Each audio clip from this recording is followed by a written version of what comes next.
YouTube family, welcome to my new vlog. આજે આવી ગયા છે સ્વાદિષ્ટ મિક્સ શાકની રેસીપી લઈને. અહીંયા કાથરોટમાં સુધારીને લઈ લીધા છે મિક્સ શાકભાજી. શાકભાજીમાં અહીંયા તમારે જેટલા લેવા હોય ને એટલા શાકભાજી લઈ શકો છો. અહીંયા આપણી પાસે ઉપલબ્ધ શાકભાજી હતા એ લીધા છે. વધારે ઓછા પણ કરી શકો છો. શાકભાજીને અહીંયા બધા જ સુધારીને પાણીમાં પલાળી દીધા છે, જેથી રીંગણા છે ને આપણા ખારા ન થઈ જાય. તો હવે આ પલાળેલું પાણી કાઢી નાખશું એકદમ સરસ અને ધોઈ લેશું બધા જ શાકભાજીને. અહીંયા મેં શાકભાજીમાં ગુવાર, દૂધી, વટાણા, રીંગણા, ગાજર અને બટેટા આટલા શાકભાજી લીધા છે. બધું થોડું થોડું નાખીને એકદમ સરસ સુધારી લીધા હતા. પછી ધોઈ લેશું હવે.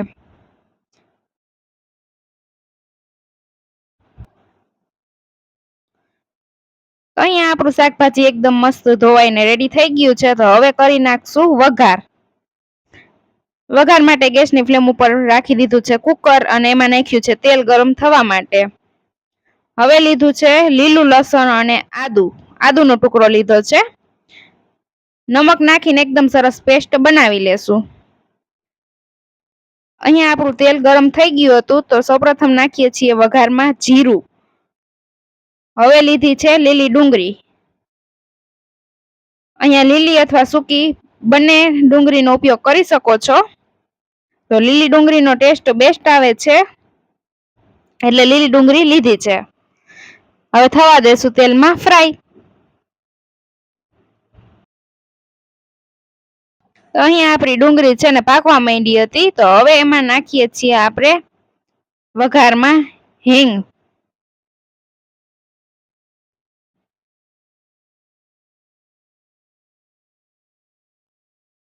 હિંગનો ટેસ્ટ બેસ્ટ આવે છે. હવે ડુંગળી પાકી ગઈ છે, ત્યારબાદ લીધા છે આપણે શાકભાજી. તો અહીંયા શાકભાજીને ધોઈ લીધા છે અને પાણી અલગ કરી લીધું છે. તો એડ કરી દેશું શાકભાજી અને કરી લેશું તેલમાં ફ્રાય. પાકવા દેશું તેલમાં. ભાવતા શાકભાજી બધા જ ઉપયોગમાં લઈ શકો છો, એડ કરી શકો છો.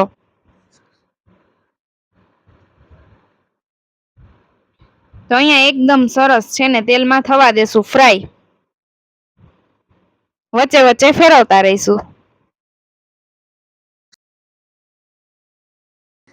તો આપણું શાકભાજી ફ્રાય થાય ને ત્યાં સુધીમાં આપણી લસણ આદુની પેસ્ટ છે ને એકદમ સરસ બની અને રેડી થઈ ગઈ છે. અહીંયા લીલા લસણનો ટેસ્ટ બેસ્ટ આવે છે અને સ્વાસ્થ્યને તો ખૂબ જ ફાયદાકારક છે, એટલે લીલા લસણનો ઉપયોગ કરીએ છીએ. તો લસણ આદુની પેસ્ટ એડ કરી દેશું. હવે નાખશું હળદર પાવડર. તીખાસ માટે લાલ મરચું પાવડર. જેટલું તીખું કરવું હોય ને શાક એ પ્રમાણે તમે એડ કરી શકો છો. પછી લીધું છે ધાણા જીરું પાવડર અને લીધું છે સ્વાદ અનુસાર નમક. હવે બધા જ મસાલાને કરી લેશું એકદમ સરસ મિક્સ.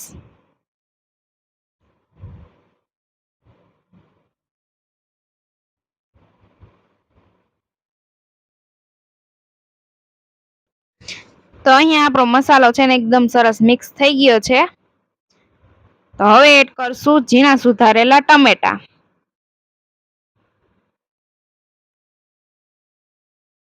ટમેટા એડ કરીને ટમેટાને પણ કરી લેશું મિક્સ શાકમાં. આ શાક છે ને એકવાર બનાવશો ને એટલે વારંવાર બનાવશો એટલું ટેસ્ટી બને છે.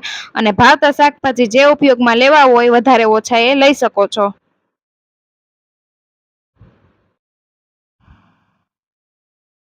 તો અહીંયા આપણે ટમેટા પાકી જાય ને ત્યાં સુધી શાકને પાકવા દેશું.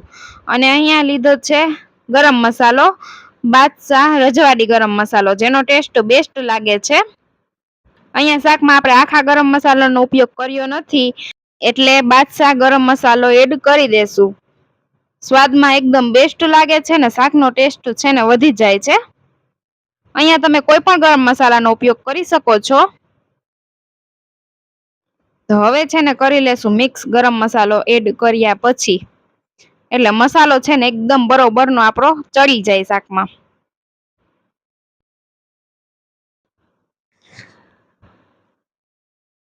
તો અહીંયા મસાલો મિક્સ કર્યા બાદ હવે એડ કરશું પાણી.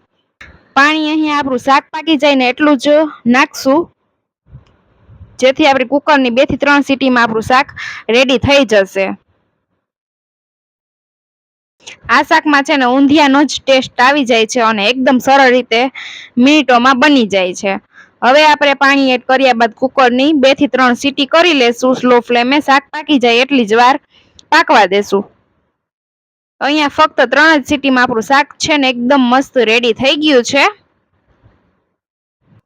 સ્વાદિષ્ટ મિક્સ શાકની રેસીપી તમને ગમી હોય ને તો ચેનલને કરી દેજો સબસ્ક્રાઇબ.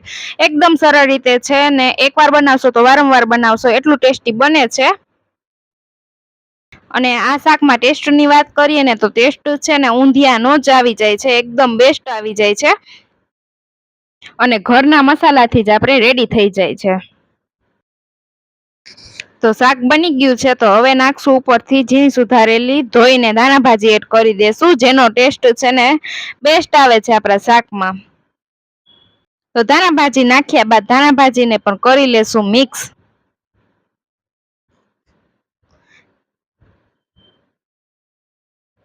તો આ સ્વાદિષ્ટ મિક્સ શાકની રેસીપી તમને કેવી લાગી ને કમેન્ટ કરીને જરૂરથી જણાવજો.